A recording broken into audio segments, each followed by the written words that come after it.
Firstly, congratulations on wanting to buy a home. Like with any big purchase, one needs to do their homework before buying a home. In this video, I'll be discussing what you need to look at if you are going to buy into a complex or sectional title.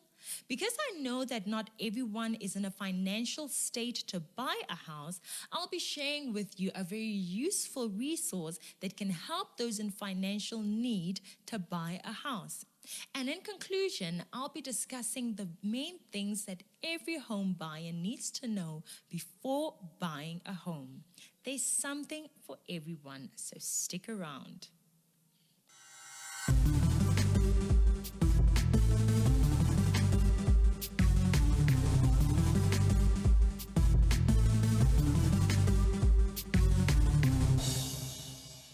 My name is Katlego Moagi, and thank you so much for visiting my channel. Before we begin, have you clicked the subscribe and notification bell buttons so that you're notified the next time I have an informative video up for you? If not, do so now and never miss out. Before buying into a sectional title, ensure that it is in a good financial standing, meaning that there are no large levy amounts outstanding, that the insurance is up to date with a substantial reserve fund, enough for planned and emergency maintenances on the complex, that the complex doesn't owe the municipality or any other service providers. Just make sure, because we moved into a complex in 2018 without doing the necessary homework and later learned that it was not in a good state financially. We moved out in 2020 without having seen the financials. And this is very important because even if you are going to be paying your levies as an owner, the fact that the complex you're going to move into is not paying things up to date, it's not being well maintained financially, means that you are also going to be affected. When we finally decided to move out in 2020, the trustees and the managing agent wanted us to pay the debt that we found there. Like that was a condition to say before you leave, you need to pay X amount in order to contribute to the debt that the entire complex is having. But our issue was that we were not there when this debt was incurred and the previous owners were supposed to pay. And it was just a long, unpleasant legal battle that, thank God, we came out of without paying that money. So please, please, please do your homework. The second thing is to check that the complex is professionally managed by a qualified managing agent company.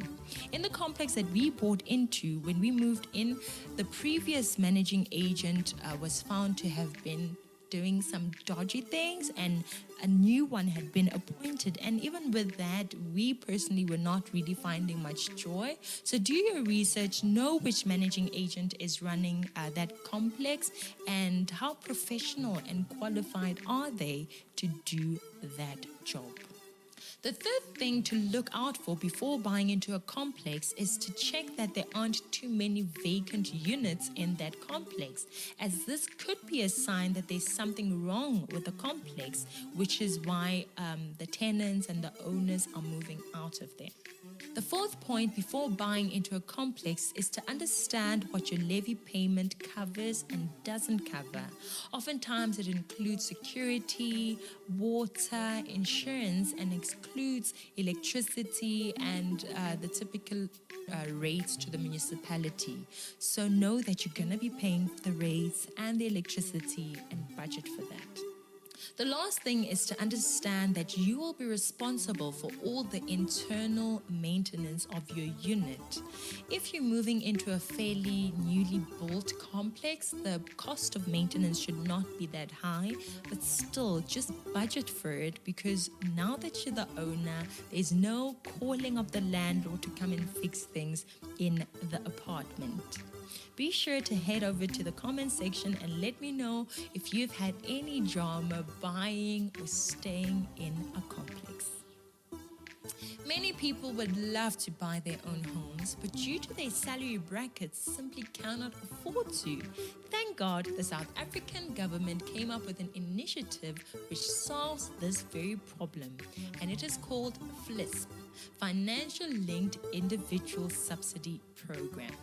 FLISP is specifically intended for those individuals whose salary brackets are just not high enough to qualify for a full bond, but also not low enough to qualify for government housing, such as RDPs. FLISP allows qualifying beneficiaries to reduce the initial home loan amount or supplement the shortfall between the qualifying loan and the total cost of the house, bringing the eventual home loan installment to an affordable amount over the loan repayment period. The subsidy may be used in one of the following ways. 1. To buy new or old residential property. 2. To buy a vacant service residential stand. 3. To build property on a self-owned serviced residential stand. Or 4. To build a property on a tribal stand available through permission to occupy. To qualify for FLISP, you must be earning between 3,501 and 22,000 per month, be a South African citizen or permanent resident, be 18 years or older, have financial dependence, which I didn't have when I first bought my house. And when I finally did have financial dependence, I didn't qualify anymore because I was no longer a first-time home buyer, which is another qualifying criteria. The last thing is you must have never benefited from government subsidies related to houses previously. For more details regarding FLISP, I've left a link to their website, which also includes the process flow for application as well as the application form. If you like content like this, definitely let me know in the comment section and tell me what other things would you like me to cover to help you be more informed. And please like it, share with others so that we can all grow together. So whether you're going to be buying into a complex or a standalone home, whether you qualify for a full loan or going via the FLISP route, the following information is worth noting for everyone. First of all, your financial standing is very important. Find out what your credit rating looks like. Ensure that you're paying your debts on time so that when you finally apply for a loan, your credit history is healthy. Start saving for a deposit and all the additional costs such as attorney fees now.